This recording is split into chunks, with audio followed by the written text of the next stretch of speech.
Well, it is exactly 3 weeks until Election Day, and the Kamala Harris for President campaign got the very best news it could possibly get today on the first day of in-person early voting in Georgia. It was a record turnout for early voting in Georgia. Today's turnout beat the previous early voting turnout in Georgia in 2020. That early voting turnout record in Georgia 4 years ago led to the first Democratic presidential victory in Georgia in 32 years when Joe Biden won Georgia.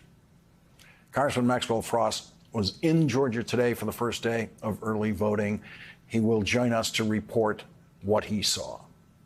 Today's early voting is the strongest possible sign that we could get today that Kamala Harris could be on her way to winning the state of Georgia's 16 electoral votes. Donald Trump will, of course, try to overturn the election results if he loses the Electoral College. Donald Trump would once again target the states where the vote is close, like Georgia was last time. But the problem for Donald Trump this time is the very same Secretary of State who recorded Donald Trump's phone call to him in Georgia, which prosecutors have declared to be criminal, will still be in office at that same phone number. And Donald Trump will not dare call Georgia's Republican Secretary of State, Brad Raffensperger, once again with the same criminal conspiracy that got Donald Trump indicted in Georgia and in Washington, D.C., with Brad Raffensperger testifying against him in the grand juries. Donald Trump will have no luck calling the governor of Georgia, who is the very same Republican governor who refused to consider any of Donald Trump's crazed attempts to criminally interfere with the election results in Georgia 4 years ago. It is impossible to exaggerate just how important today was for the Harris campaign in Georgia. Imagine what the doomsday coverage would be tonight for the Harris campaign if the early voting numbers in Georgia were lower than they were 4 years ago when Joe Biden won Georgia. But it is possible to imagine what the coverage would be today if any presidential candidate in history, but especially an older one like Joe Biden, abruptly ended a so-called public town hall meeting by refusing to take any questions and then remaining silently on the stage for absolutely no reason for 39 minutes while moving, but not in a way that fits any definition of the word dancing, to his favorite musical hits chosen by his campaign staff hurriedly to amuse him when they realized he was simply going to stay on the stage and let the music play instead of speaking. The Washington Post reports Trump stayed in place on stage, slowly moving back and forth. He was done answering questions for the night. Some in the crowd began to leave. Some looked around, wondering whether he was done speaking for the night and how much longer the dance or sway session would last. Imagine if Joe Biden had ever done that. Just imagine. The Atlantic said this: to watch the event is to see signs of someone having a breakdown. Trump's rally last night would force any reasonable person to conclude that he is not up to the grueling task of leading the world's greatest nation, handling economic crises, or dealing with foreign adversaries. No one has ever explained why Donald Trump's most consistent favorite song ever played at his political rallies is the gayest song that any presidential candidate has ever decided to lose himself in on stage.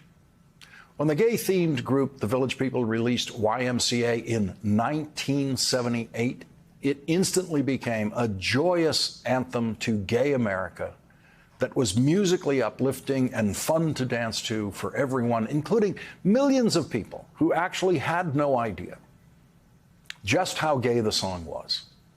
Yesterday, Donald Trump seemed to have no idea where he was while drowning in the sound of a 46-year-old song, released when Donald Trump was a 32-year-old, leaning against the wall of New York nightclubs, watching people who could really dance while YMCA was playing.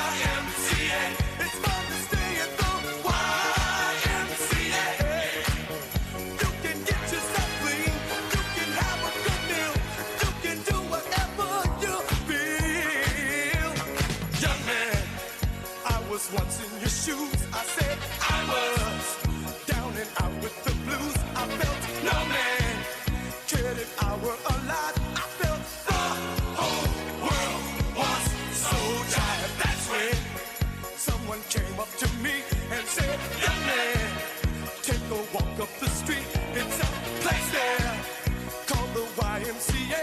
They can start you back on your way. It's fun to stay at the YMCA. It's fun to stay at the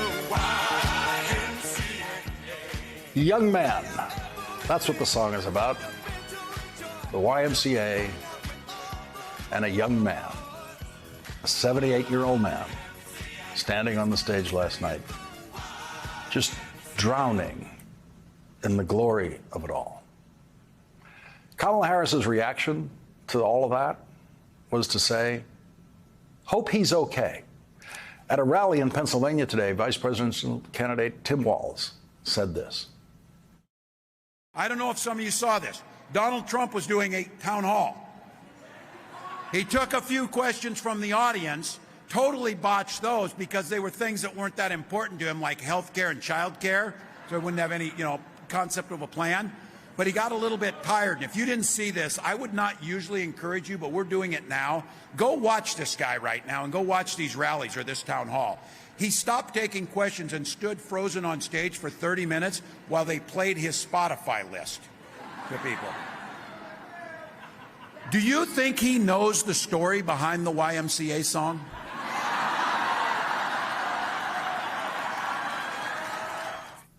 Tim Walz said, it could be funny, but it really isn't. If this was your grandfather, you would take the keys away. You would take the keys away. And I tell you this, look, it would be funny if this guy were not running for president of the United States. And it would be funny if you knew that this guy, if he shuts down like he did last night, you know he's doing that when he's sitting in the Situation Room. The Trump campaign staff, all of whom disgrace themselves every day by lying every day, every bit as much as Donald Trump does, issued the following lie today, trying to defend Donald Trump's obviously diminished mental capacities, saying Donald Trump, quote, has more energy and more stamina than anyone in politics and is the smartest leader this country has ever seen. The truth, of course, is the opposite, because he is the laziest person currently practicing politics in America, and he is by far the stupidest president this country or any country has ever seen. Today, Donald Trump did another one of those appearances in front of stupid rich people at another big city economic club. This time, it was the Economic Club of Chicago, where Donald Trump obviously had some supporters in the audience who support him simply because of two words: tax cuts. But his problem today was that his questioner was not just another stupid rich person. His questioner was Bloomberg editor-in-chief John Micklethwait, who knows more about economics than Donald Trump ever will, and that was on painful display for the economically illiterate presidential candidate today. If you add up all the promises you've made, and your plans would add $7.5 trillion to the debt. That's more than twice the total for Vice President Harris. You're on course to push up debt up to 150% of GDP. This is a very business-like audience. Yeah. Why should they trust you with that?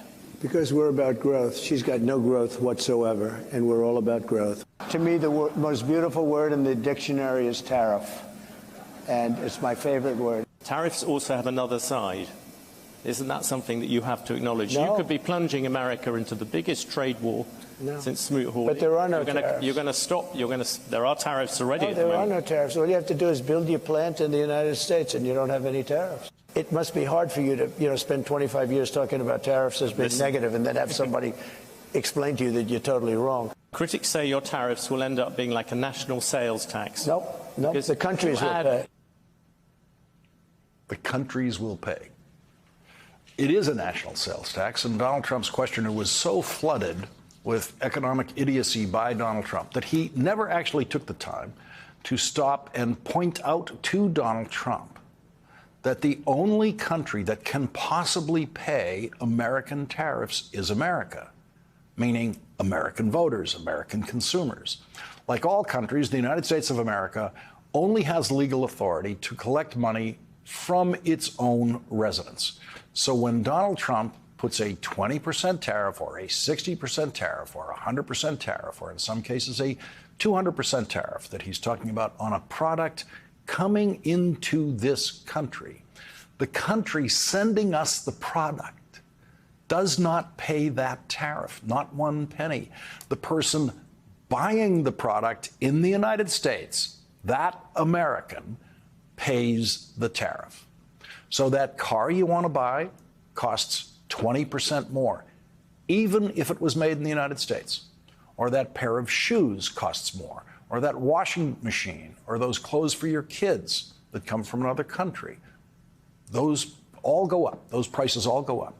The price of every single product in the United States would go up, including products like cars made here in the United States, because products made in the United States need supplies from other countries to make those products. There is no such thing anymore as a so-called American-made car. There are cars built in America, assembled in America, but they all use parts made in other countries. The cars with the very largest percentage of American-made parts are only 75% American. 25% of that car is imported from other countries, including virtually all of those backup cameras that you're now addicted to. Donald Trump wants to raise the price of every car in America through tariffs because he does not know that cars made in America include a substantial percentage of foreign parts. America at the moment has $3 trillion worth of imports. You're going to add tariffs to every single one of them. That is going to push up the cost for all those people who want to buy foreign goods. Now, what's going to happen? That is simple mathematics, President Trump. It's not. Yeah, it is, but not the way you figure it. I was always very good at mathematics. You can put that down as another Trump lie. I was always very good at mathematics. Should Google be broken up?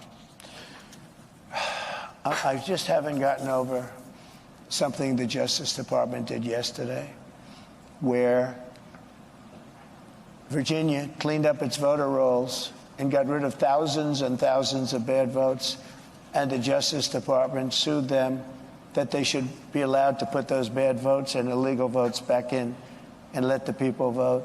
So I haven't gotten over that. A lot of people have seen that. They can't even believe it. The question is about Google, President Trump.